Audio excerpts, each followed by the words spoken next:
Beginilah kehidupan saat ini, menggantungkan diri pada teknologi. Bersama satu meja, tapi sibuk sendiri. Berjalan beriringan, tapi tak saling memandang.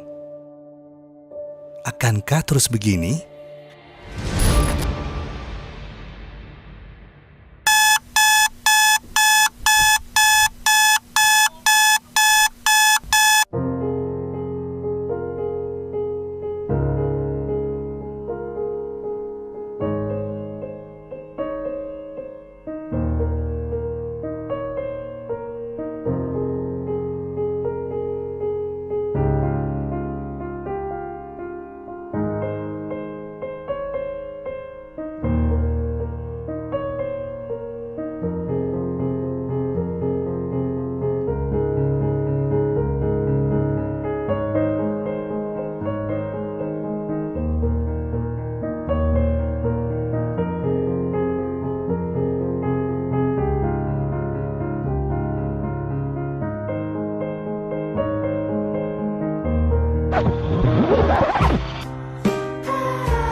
Saat teknologi bikin hilang kendali, bagaimana jika begini?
Pada saat ini rasanya hampir semua anak pernah pegang gadget. Bahkan sebagian sangat lengket dengan gadget, baik itu HP maupun tablet. Bahkan ada anak di bawah 5 tahun yang sudah diberikan HP oleh orang tuanya. Benarkah anak bermain HP berbahaya terhadap mata, Media Cerdas kali ini menghadirkan dokter spesialis mata untuk membahas seputar hubungan gadget dengan kesehatan mata. Tak apa-apa, kau sudah pensiun. Umurnya.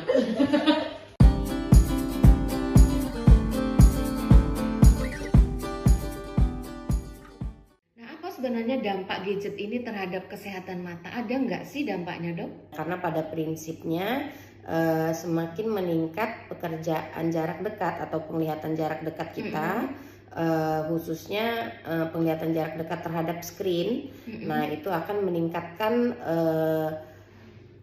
efek lelah pada mata yang paling utama, yang paling terasa pada jangka pendek.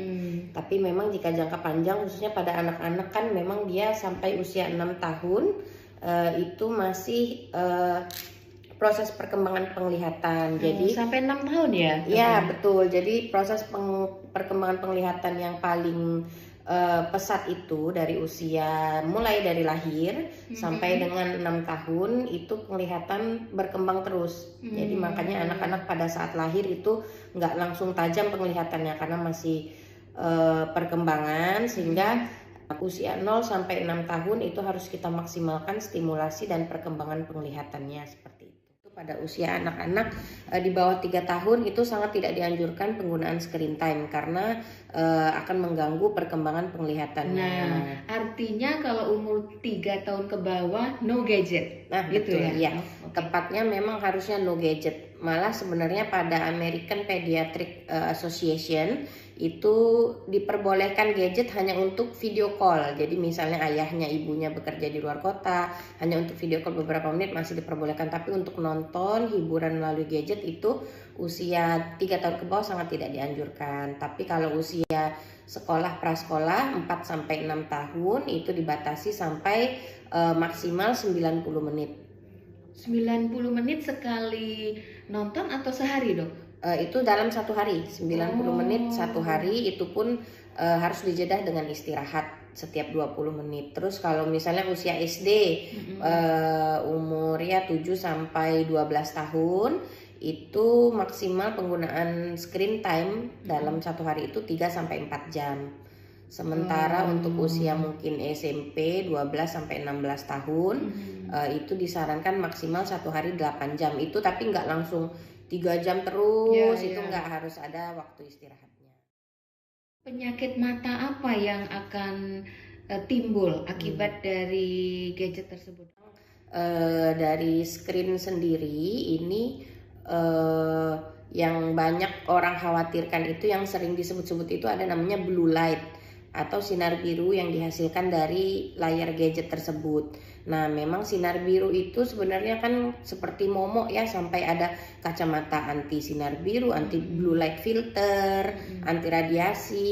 Itu sebenarnya penggunaannya tidak begitu penting karena untuk paparan dari radiasi gadget sendiri itu untuk jangka pendek sebenarnya belum ada penelitian yang membuktikan. Tapi kalau untuk jangka panjang memang dia bisa menyebabkan gangguan makula, penglihatan mata. Tapi kalau untuk jangka pendek sebenarnya yang sering disebabkan oleh paparan screen time ini sendiri yang paling sering adalah dry eye. Jadi dry eye disease karena kan kita kering ya, mata kering betul, ya, mata kering. Jadi kita karena terlalu fokus kan, jadi pada saat kita fokus itu pasti secara otomatis blink rate atau kita mengedipnya itu menurun.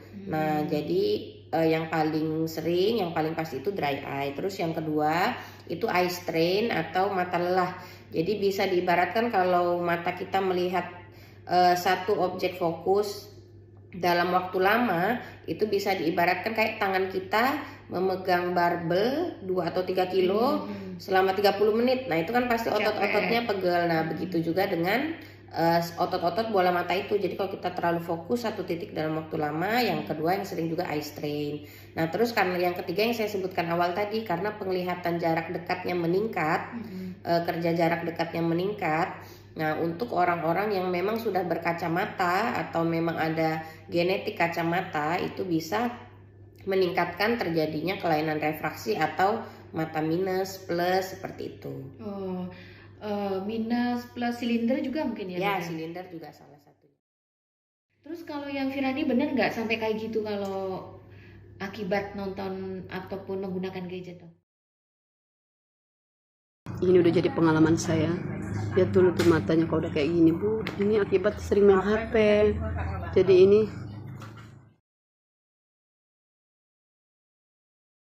sebenarnya kan memang banyak yang sempat viralin matanya sampai bengkak, sampai lebam, ada yang putih matanya menjadi merah kayak pendarahan. Itu sebenarnya hubungan langsung dari dia banyak nonton HP atau main game dari HP. Itu sebenarnya nggak ada hubungan langsung dengan screen time, khususnya memang yang video viral akhir-akhir ini. Itu sebenarnya curiganya sih bukan langsung dari screen time, pasti mungkin penyebab lain, Dok, ada ya. penyebab lain, mungkin ada bisa jadi kelainan yang beratnya, mungkin ada kelainan darah atau memang ada terbentur. Tapi memang dari screen time mau kita ya mungkin mata merah biasa tapi nggak sampai yang lebam seperti itu. Ya, bagus sekali wadah seperti Media Cerdas ini karena kadang banyak berita simpang siur ya di masyarakat. Jadi bingung Hoax. dong. Ya benar, jadi bisa salah satu menjadi media yang bisa diandalkan untuk mencari info yang akurat dan terpercaya. Di zaman sekarang ini yang namanya gadget itu memang nggak bisa lepas dari kehidupan kita sehari-hari ya. Memang karena gadget itu tentunya bisa membantu aktivitas sehari-hari, tapi apakah gadget itu hanya membantu dan tidak memberikan dampak kesehatan terutama pada saraf?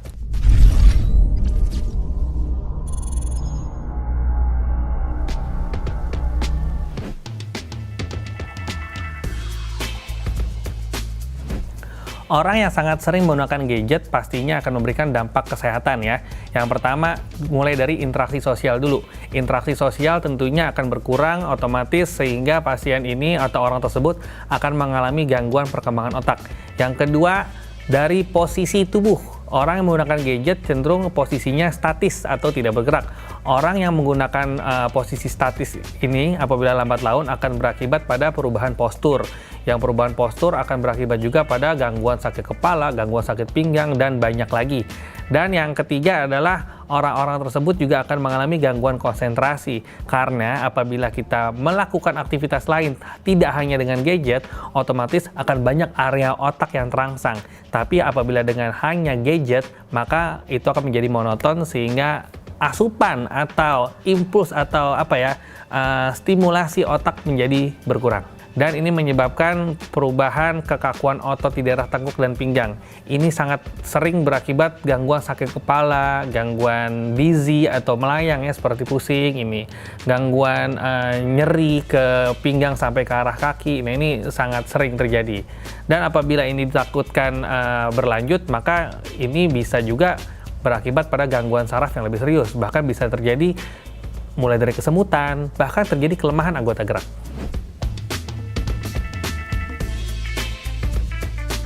Cahaya dari gadget itu mempengaruhi otak, iya. Yang pertama adalah cahaya biru yang ada dari gadget ini bisa mengaktifkan gelombang-gelombang di otak sehingga kita menjadi sulit untuk terlelap. Makanya kalau memang udah menjelang tidur sebaiknya matikan gadget, matikan televisi karena untuk membuat sel otak atau listrik otak ini menjadi lebih stabil untuk menuju tidur. Dan yang paling penting apabila memiliki riwayat epilepsi atau kejang, hindari penggunaan gadget dalam kondisi gelap karena cahaya-cahaya tersebut dapat mengaktifkan listrik yang abnormal sehingga sangat rawan terjadi kejang.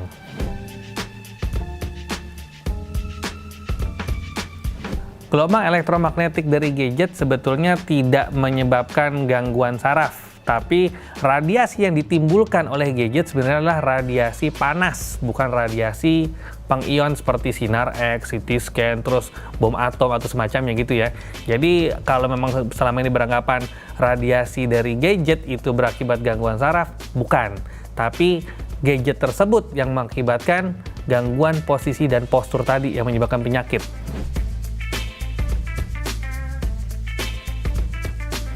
Yang paling penting adalah kita menggunakan gadget dengan cara yang tepat dan secukupnya ya. Artinya jangan sampai kita berpaku pada gadget itu berjam-jam tanpa melakukan aktivitas lain. Karena ini akan berakibat terjadi kekakuan.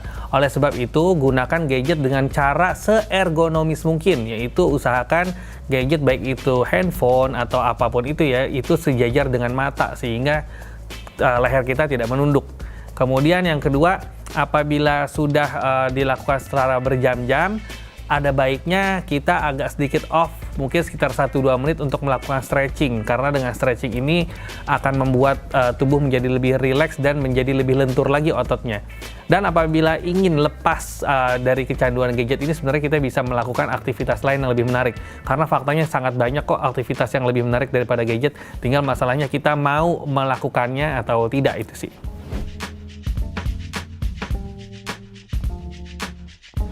Jadi penggunaan VR ya, atau virtual reality itu sebetulnya memang di beberapa negara dan di beberapa center itu bisa digunakan juga untuk salah satu untuk fisioterapi ya, untuk fisioterapi.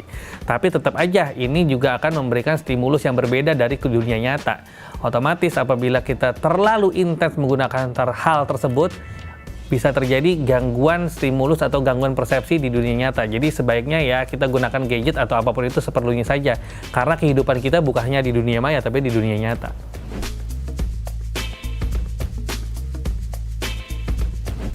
Tidur dekat gadget aman atau tidak, sebenarnya tidak ada masalah karena bukan radiasi yang ditakutkan, tapi gadget itu hanya memberikan efek panas. Tapi ya efek panas ini akan membuat kita tidak nyaman. Jadi sebaiknya jauhkan gadget ketika tidur, bukan karena takut radiasinya, tapi efek panasnya mengganggu tidur kita. Sekian pembahasan tentang bahaya gadget bagi kesehatan. Saya Dr. Zikio Mana, spesialis saraf. Sampai jumpa di episode selanjutnya.